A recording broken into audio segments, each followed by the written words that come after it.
Assalamualaikum warahmatullahi wabarakatuh. Di sini saya akan menjelaskan contoh kasus menghitung N-gain score.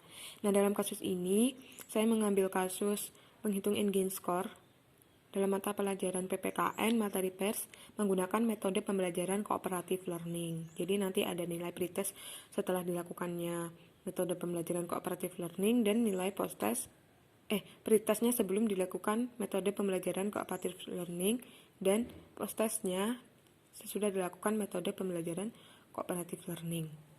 Nah, untuk rumusnya sendiri itu ada dua. Yang pertama itu rumus yang menggunakan persentase dan yang kedua itu rumus yang biasa, tidak ada persentasenya.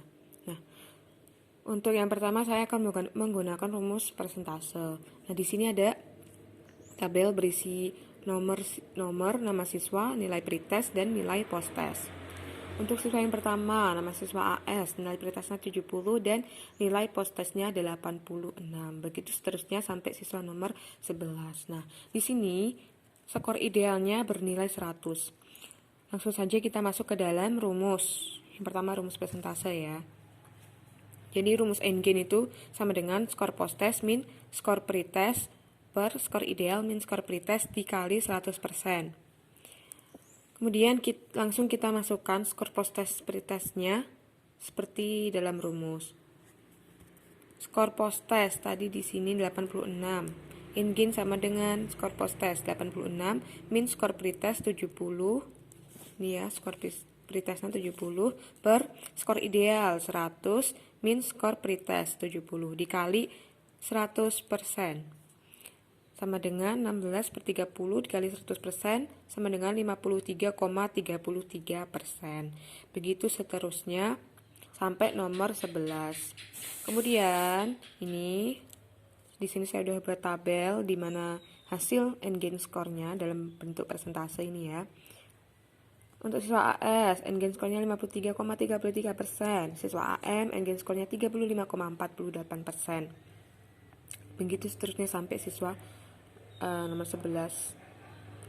Dan kemudian setelah dihitung N-gain skor tiap-tiap siswa, kita cari rata-ratanya, yaitu dengan menjumlahkan semua N-gain ini dibagi jumlah siswa, yaitu 11. Ditemukan rata-rata 43,595%. Kemudian setelah dicari rata-ratanya tadi, ketemu 43,595%, kita cocokkan ke dalam kategori tafsiran efektivitas N-gain. Di sini ada persentasenya. Untuk persentase lebih dari 76 itu tafsirannya efektif, 56 sampai 75% itu cukup efektif, 40 sampai 55% itu kurang efektif dan kurang dari 40% itu tidak efektif. Nah, berdasarkan rata-rata ini tadi 43,595%, berarti itu masuk ke dalam tafsiran kurang efektif, yakni rentang nilai 40 sampai 55%. Jadi, kesimpulannya, penggunaan metode pembelajaran cooperative learning pada mata pembelajaran PPKN materi pers ini dinilai kurang efektif. Kemudian masuk ke rumus yang selanjutnya, rumus yang kedua yang nggak pakai persentase. Kita tetap datanya ini tetap sama, nilai nama siswa, nilai pretest dan post-testnya. Kemudian yang berbeda di sini adalah rumusnya. N-gain sama dengan skor post-test min skor pretest per skor ideal min skor pretest. Nah, jadi di sini tidak ada persennya kalau tidak dikali 100% seperti itu. Nah, untuk siswa yang pertama tadi skor post-testnya 86, skor pretestnya 70 per skor idealnya 100 tetap terus min skor pretest 70. Ditemukan hasil sama dengan 0,53. Jadi nilai N-gain skor siswa yang pertama itu 0,53. Nah, cara mencarinya begitu seterusnya sampai siswa nomor 11.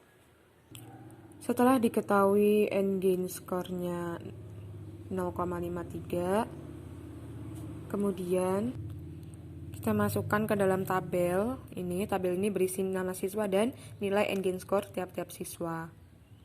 Ini tidak bentuk persen ya, biasa.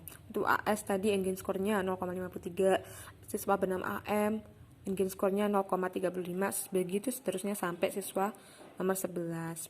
Kemudian dicari rata-ratanya, yaitu dengan menjumlahkan 11 nilai N-gain skornya ini dibagi jumlah siswa, yaitu 11. Ditemukan rata-rata 0,43. Nah, setelah ditemukan rata-ratanya, kita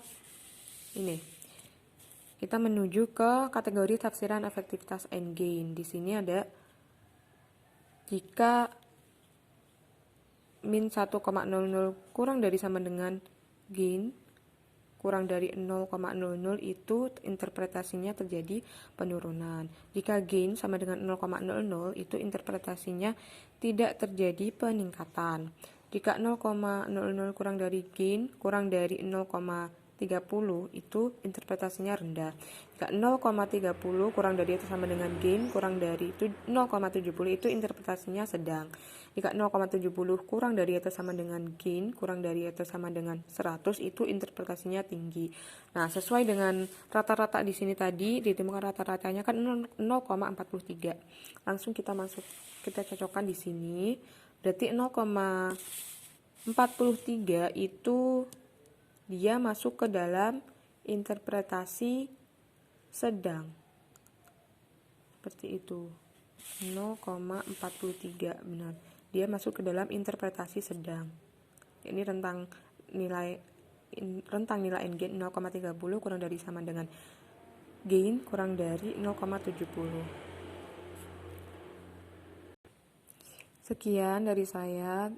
Terima kasih dan wassalamualaikum warahmatullahi wabarakatuh.